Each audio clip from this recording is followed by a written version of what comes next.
Cool, so we're gonna talk about some privacy and listen to some tunes. Okay, privacy and tunes. Where shall we begin? Tell me a little bit about how you think about privacy and blockchain, and as that segues into the project that you're working on, and things that you're dedicating your hands to. We'd love to hear all about that. To talk about privacy, we first have to talk about the emergent property of cyberpunk metaphysics, that information wants to be free. It has this innate desire to be free. I mean, there are some people who I think don't really believe that, and that's okay. But what I'm trying to hone in on in bringing this up is the idea that working on privacy is somehow in defiance of that law of internet metaphysics. I think that at first blush it might seem that way because, well, why are you keeping something private? It wants to be open, it wants to be read and seen. But the truth of the matter is that these two are not only not incompatible, but they are profoundly complementary, because one of the reasons that great ideas or poignant truths don't make it to the corpus of open human knowledge described in the dataist paradigm is self-censorship, fear of retribution, even fear of embarrassment in some cases, but certainly whatever the reason is, we know that people refrain from espousing good ideas on the basis alone that those good ideas will cause them to have to put up their defenses. And so privacy is a way to take inventory of those defenses as an idea makes its egress from the theater of the mind to the forums of public opinion. And I think it's very important that at each stage of an idea's maturation,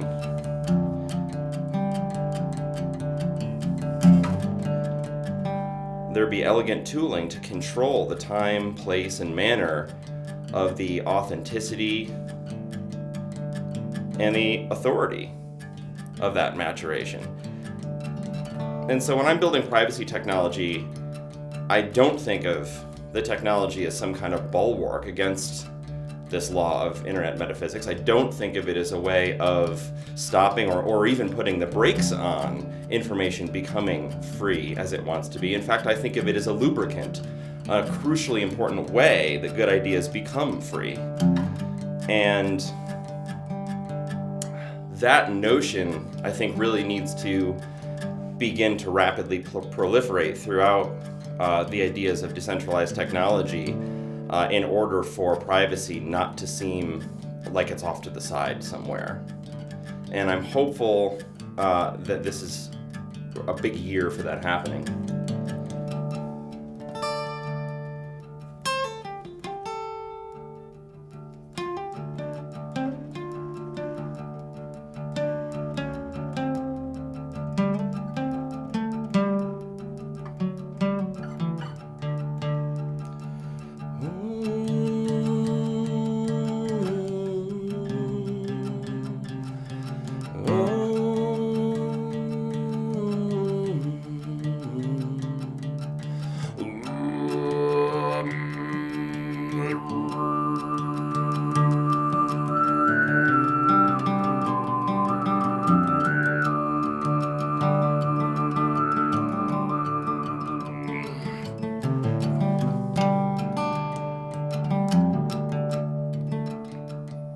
Any other questions?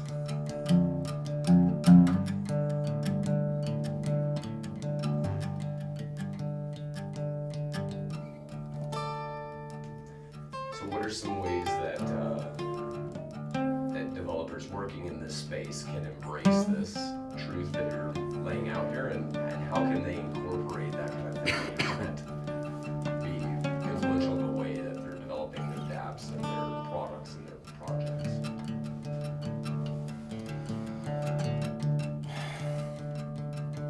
Developers need to consider, as they're working with powerful cryptology, how the metaphor in their code bases and in their user interfaces lays over the cryptographic primitive that they're using. So for example,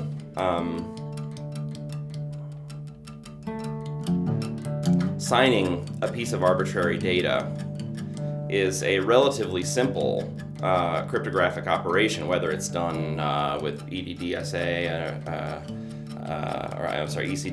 or EDD 25519, or whether it's done with sort of even though they're older, starting to feel more futuristic post-quantum type signatures. These are all conceptually quite simple. You're asking a human or a machine to add authenticity about the provenance of a piece of data. And so, the question then is like, how do you ensure that authenticity, that the risk inherent in adhering authenticity is presented to the user in a way that makes a great deal of sense, So, like with EIP 712, for example, there's still, to this day, ongoing controversy over whether or not we want it to be so socially normal for people to be able to sign arbitrary data with their Ethereum key pair. And to me, this is, I think that as we grow into adults, it's crucially important that we have a cryptology that respects the civic rights of adults in the context of decentralized networking. And so it's not that we would want to protect our precious children from signing a payload, under the auspice that someone might trick them into signing an expensive transaction. The reality is that all of us as adults in our social and political lives, and that includes signing things with our Ethereum key pair, we need to support each other, and we need systems in place that help us to make good decisions, whether it's something major like a political struggle to join, or whether it's a relatively quick event like figuring out how to ensure that the data that we're signing is the data that we want to sign. And as we look toward new and novel cryptographic primitives, I think we need to be unafraid to develop sort of radical metaphors for how those cryptographic primitives work. I think it's no secret, I really like the model of characters in the code base. We all know Alice and Bob. They've been having this perpetual conversation since sometime in the 70s, trying to protect a secret from one another. And, there are a number of other notable characters that are used in documentation. But I think that as we advance discovery and deployment of compelling cryptographic primitives, this is an interesting way, I think, is that we build characters who are metaphorically empowered by different cryptographic primitives. At New Cipher, we have our character Ursula, who can perform proxy re-encryption. This is a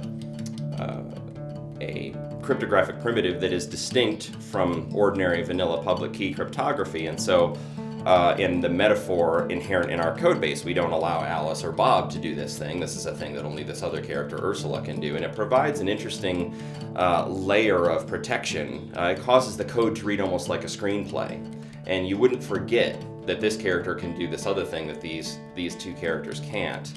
And I think this is especially relevant today because of the sort of organic bootstrapping that we're seeing happen. I mean, let's continue to use the proxy re-encryption. This is a primitive that's been around since like the late 90s, early 2000s. It's not terrifically new. Yeah, it's 20 years old.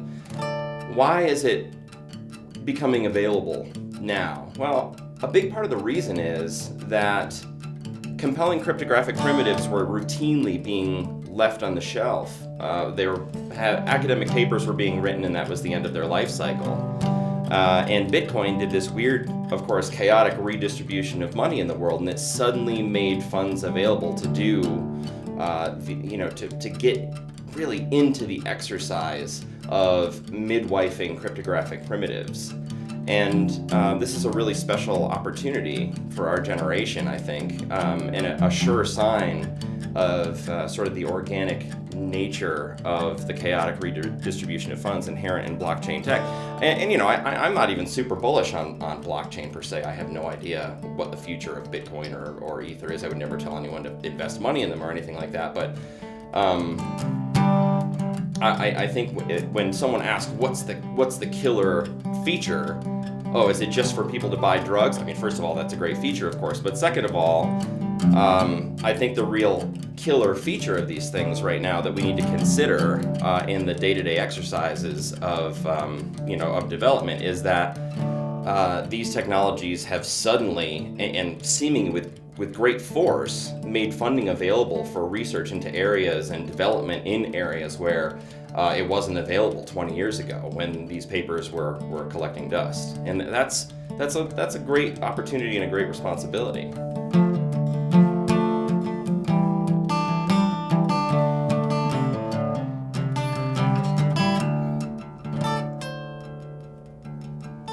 So what are some of the most exciting things to be coming out of some of the last 20 years, from your perspective, that are starting to get this funding and starting to see the light of day? I've already talked about proxy re-encryption, so I won't go too much into that, but to me, I think proxy re-encryption is a really interesting tool. It happens to be very much on my mind right now because we are about to deploy our work lock, which will allow people to begin staking our token and performing proxy re-encryption on our network, and that is going to be a feature set for users that's never been available in the world before.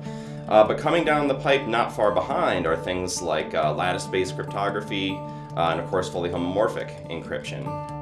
And it's not obvious exactly what the overlying metaphor for these things will be, but I think the power imbued to the new emergent characters in the cryptographic narrative is definitely compelling. If I can take something from someone and not be able to have any knowledge over its contents and yet do something useful for that person, I think unambiguously this is empowering to the very populations that have been underserved by the orthodox internet. This is certainly more empowering to individuals who lack the means to stand up a state apparatus surrounding secrecy and signals intelligence. And it may be useful for legitimate, genuine national security concerns as well. My personal hope is that national security concerns stop being the purview of the state sometime in the next 100 or 200 years. But it seems like there is something about these primitives that is distinctly empowering to underserved populations, and I think that's very exciting. Zero-knowledge proofs are, of course, another area that have that property as well. Where were zero-knowledge proofs are not new. I don't know, the metaphor of Alibaba's cave is quite old, and yet real development and real tool chains allowing people to verify a truth that they needn't actually see with their own eyes or with their own CPU. The tool chain to do that is fairly new. And so suddenly this means that, for example, it will shortly, if I understand correctly, maybe even this year, be possible to verify the authenticity and really the veracity, if we get right down to it, of every transaction on the Ethereum blockchain in its history without needing to see the Ethereum blockchain, by only seeing a relatively small zero-knowledge proof. Now, custodying the entire Ethereum blockchain requires things that well-connected people who have money and servers, it comes easy to us. It's not hard to custody the complete blockchain and to run a full node. But if you don't have the privilege of being able to engage in the custody of full node stewardship, then roll-up suddenly seems very empowering to you, doesn't it? Right? And so this is another area where I think it's pretty clear that the cryptographic primitives that have been bootstrapped by the sudden availability of funding for research that's been made available largely by the growth of Bitcoin, it seems to be empowering in very real situations to people who were insufficiently connected to have a stake not that long ago. So yeah, again, I would say proxy re-encryption, lattice-based cryptography, fully homomorphic encryption, zero-knowledge proofs, those to me are super exciting and unambiguously empowering to underserved populations. And we work on all four of those and other cryptography at NewCipher. And you know, it's a really fun daily exercise.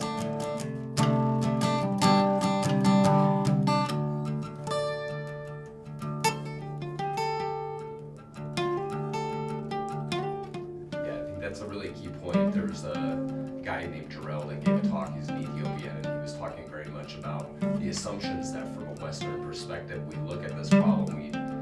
We say that you need a desktop machine in order to code and all these sorts of things that are not necessarily true, but yet we've assumed them to be true. Right. They are very much systematically impairing the entire underserved populations of the world from engaging in serving their own needs through technology.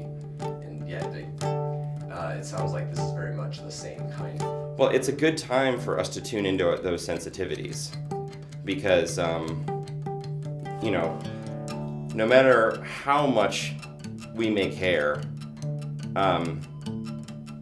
the overwhelming weight of what would I ever do about this problem, it gets all of us down. And, you know, we all occasionally drink orange juice out of a disposable plastic cup that has no basis really for existing in the first place, these sorts of things. And so working to reduce the weight of that overwhelming weight, I think, is a really important part of opening the release valve for our care. You know, we will certainly find ourselves with more endurance for caring and more ease in our care as the problems start to seem less overwhelming. And you know, in that respect, the emergence of cryptographic primitives in privacy tech are only one angle. We see other angles, of course, you know, all over the place throughout ecosystems of decentralization. You know, with you know, reputational changes. Won't it be great when we're not relying on Facebook and other corporations to mediate how reputable someone is? That of course is hugely disenfranchising.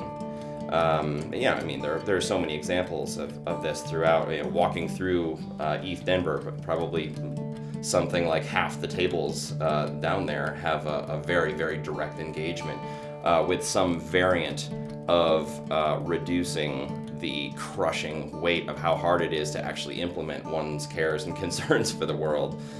So yeah, this is an important time in that respect. I didn't see his talk. I'll go back and watch it. But yeah, I mean, it's a great time for us to, in tandem with developing these things, to have greater and growing sensitivity for populations that have been disenfranchised, both as users of the web, and by that I mean people who are loading a URL in a browser, but also generally larger users of the internet. I mean, people who are trying to develop some tiny little piece of code to advance their interests. I think it's a great time for us to, in parallel, grow our technology and grow our sensitivity to the needs of underserved populations. And it's, I think one of the things that blockchain tells us is that it is economically feasible to do that. We needn't think of this as sort of a zero-sum game or a net loss, because when we stand each other up and when these underserved populations have increasing capabilities, we have more power as a community to speak even more truths to power. And so it doesn't always need to be an act of charity. In my case, of course, it's not. I work professionally in this field, and I could be doing Web 2.0 stuff for probably approximately the same salary, and instead I'm doing this, and it's a wild ride to suddenly have this career change, which there are probably, out of the, I don't know how many are here, 600 or something, probably half of them or more have a similar story to tell, where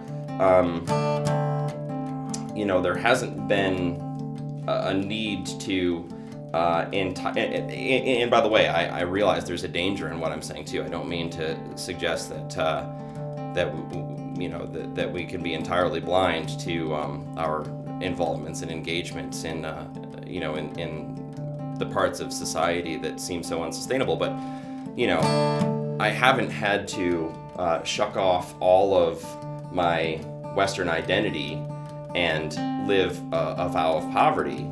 Instead, I made a relatively simple career change, and that suddenly means that the material that I'm working on is dramatically more socially and politically relevant than an otherwise similar career working in Web 2.0 was. And this is remarkable, that this has suddenly come to pass for so many of us. And so now it's incumbent on us, if we want to continue doing it, if we want the party to go on, what we need to do is grow our sensitivity to the reasons that others can't find their way here, and make sure we're continually inviting them in our code bases, and especially in our bootstrapping their capability to be involved despite their not having the enormous privileges that we enjoy in Western society as white people and men and all the rest. And so it's a great time for that sensitivity to be something that we think critically about.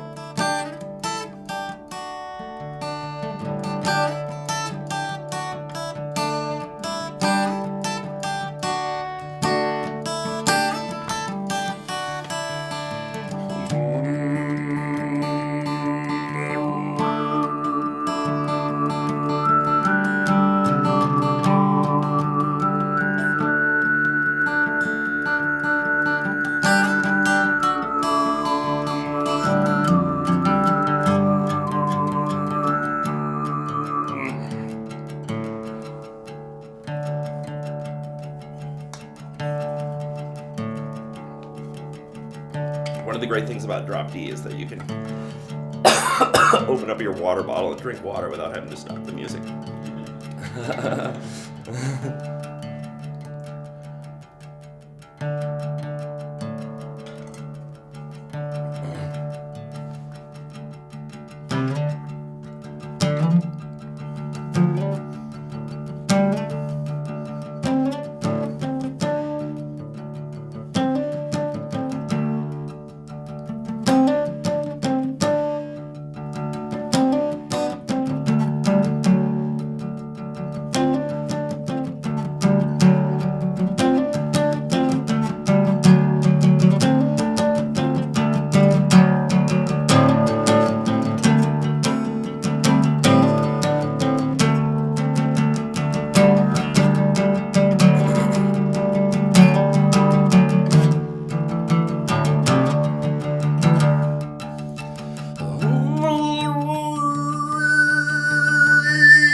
I've been thinking lately about that kind of weird concept of like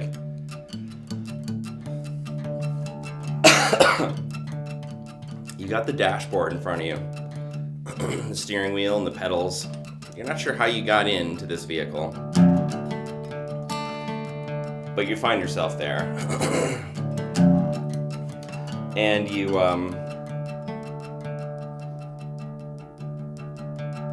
realize that you look up and there's a sign, and it says no parking. And you kind of like, rub your eyes off a little and realize it doesn't say no parking here, it says no parking now. And then you look around and realize that you haven't gotten in a car, but a time machine. And you're sort of at a time. What would a no parking sign for a time machine do? A no parking sign for a car, of course, denotes in 3 dimensions where that car is statutorily verboten. But for a time machine, you would presumably have to just continue to proceed through time. And sometimes with the emergence of the internet, I get that sense that we have arrived at this no parking now, and that the need for us to allow time to proceed through us, which also means allowing organic growth of ideas whose provenance is unclear, it is something, maybe everyone thinks this, I don't know, maybe everyone in all times throughout history suddenly has this notion, but with how fast technology is moving, can you believe that we don't have to make things out of bronze anymore, we have iron now? I don't know, maybe this is like not new, it may be not novel at all, I'm not sure, but there certainly is a feeling of real, rapid, almost singular feedback loop where the things that are being developed have such a rapid effect that it has that feeling of like a no parking now. But the odd part about it is that you would presume that a no parking now sign would be like no parking here. Sometimes we'll say between 8 and whatever, business hours, 8 and 5 p.m. And it kind of feels like our no parking now sign, so to invert that, a no parking now sign might have spatial constraints. Well, no parking now, but only in this continent or whatever, And, I mean, I'm not an advocate of no parking necessarily, but if I were extending this metaphor, it seems like we need to ensure that, others who get into their time machines. And by the way, I don't even like cars. I want to make that clear. I'm not a big car metaphor. I know cars are the metaphor for everything, but yeah, turning the key, the ignition on other people's time machines, and sort of having this synchronicity across longitudes for how the degree to which we have the capability to improve each other's lives and make social connections and discover and understand comforts and discover and understand our identities in the natural world. We need to, I think, look for a situation where the value of 1 second is approximately 1 second of proceeding in one's time machine has approximately equal value across longitudes. And so I think that's sort of like the goal of one of the major goals of Web3. Is to sort of help people turn the ignition. Some people seem to be stuck in a no parking now sign, but they don't have the keys. And so we need to help everyone who wants to sort of move forward second by second to do that.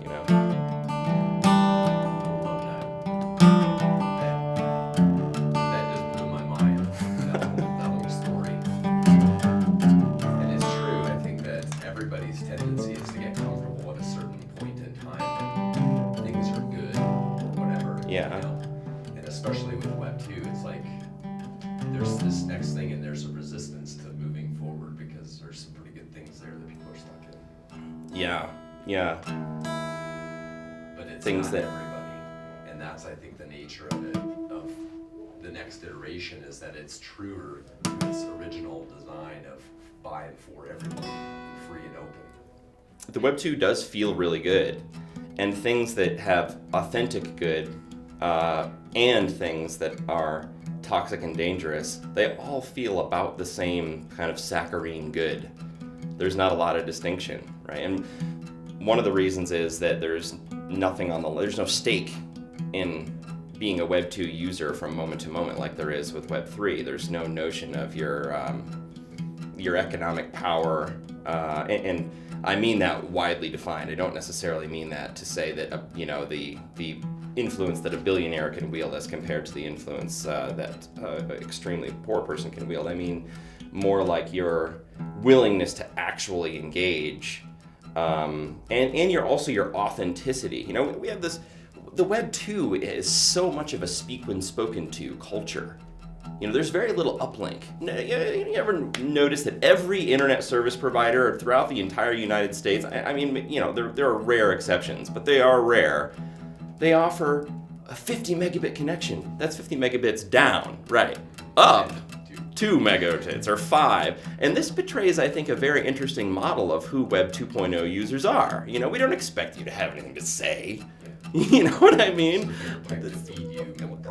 It's just such an obvious, you know what I mean? It's a very, very interesting betrayal of, I think, the actual truth about Web 2 as it is understood by the orthodox media machine. And,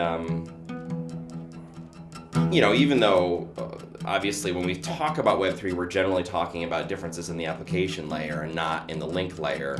I think there's still a value to consider how much more capability for contribution someone has as soon as you give them a stake, as soon as you give their key pair the capability to do something that is truly distinct. They're not just another user to be counted now. They're if you want engagement from the person, the one and only person who hopefully is successfully custodying this private key, then suddenly their identity and their life story are at least a little bit elevated to you. They have to be.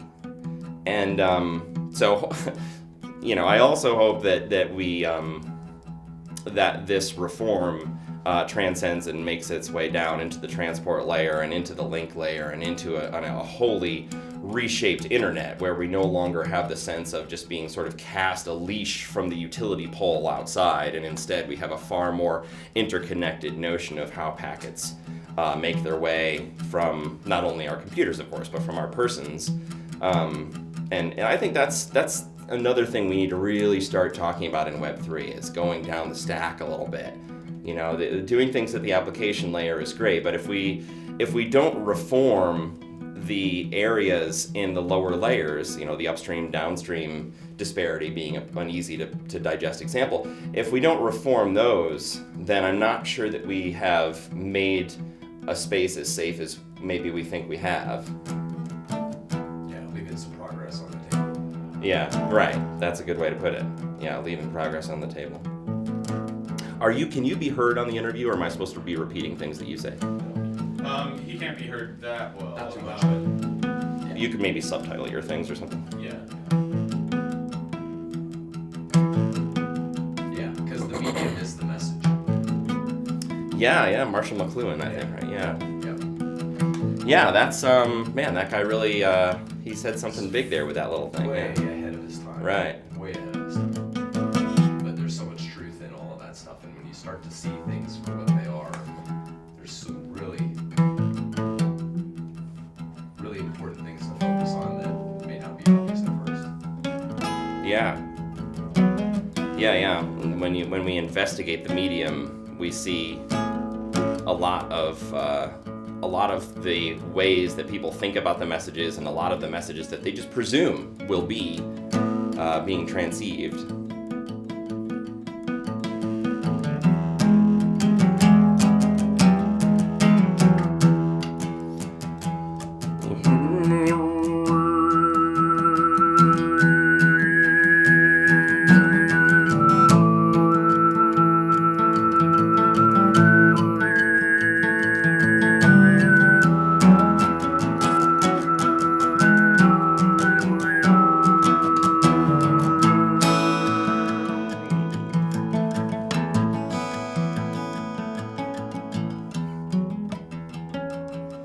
Connecting two people that you don't know is a good deed. Often. Not always, but often. Connecting two people that you have spent some of your own mental capacity considering the ways in which they can benefit each other. And one needn't think of it the benefit in material terms, but the ways in which they can exhibit emotional intelligence in the company of each other. These are terrifically good things to be doing. Now, we have packets flowing from one stranger to another across the wires strewn from telephone pole to telephone pole in our neighborhoods all the time in a way that's really not any different from Ma Bell. And by the way, that system served us very well as a species. I am not saying that the critiques that we make, the corrections that we make, or the elements subject to correction, I'm not saying that they represent mistakes of all time. There are things that served us, but that are no longer serving us. And I don't think that we need to even have agreement, much less consensus on whether or not they were always bad. The telephone was a cool invention, really cool. But I think now it's time to understand the role of our nodes, and your home is a node, whether you live in a house or whether you are, live in a box, or whether you sleep in a different place every night or whatever. I lived in a bus for most of the last 5 years. You're the place where you are able to erect an edifice of networking infrastructure of one kind or another. That represents a huge opportunity for you to help to connect people who really need that connection. And now, at the application layer, we understand this. We frequently will send out a message to two people saying, "Hey, person A, let me introduce you to person B," and so on. But we need to consider how the incentivization paradigm of blockchain technology can motivate us to transit packets in a way that starts to render that weird model obsolete, where we no longer, so that we, instead of having an all roads lead to Rome paradigm with this giant bus topology with every house going through this Byzantine, DNS, but even without DNS, just the routing infrastructure of the internet, and instead toward a model where if you are walking by my house and I happen to know you or not know you, if you're walking by my house in one way or another, you make the decision, let alone me, that a connection to another person with whom I have a connection, and I mean literally now the capacity for a radio transmission from my antenna to theirs, I think that I have some responsibility to help you make that connection. I would like to see a world where you don't have to be routed by the giant unitary internet.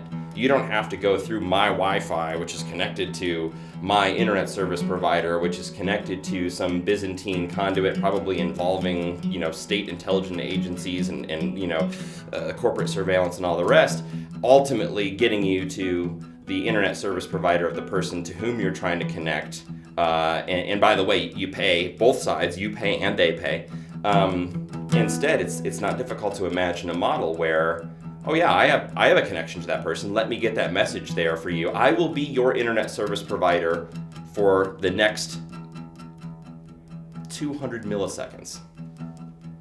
And if we can incentivize that kind of relational structure, then I think we will have achieved a great return to some of the best spirit of an organic village. And this is definitely an opportunity to do this. If we can, if we can guide this emergent stake-wielding, incentivized crypto-economic energy into making us all want to perform that action, we will have made a dramatic change to the shape and texture of the internet that, again, I think is singularly beneficial to people who are underserved by today's internet. And I'd love to move on to that kind of work. At NewsCipher right now, we are deploying our work lock for our Ursula character, deploying which is our proxy re-encryption primitive, but I'd love to somehow work in the challenges of privacy and authenticity and novelty as they exist on the link layer, on the radio layer, really getting down there.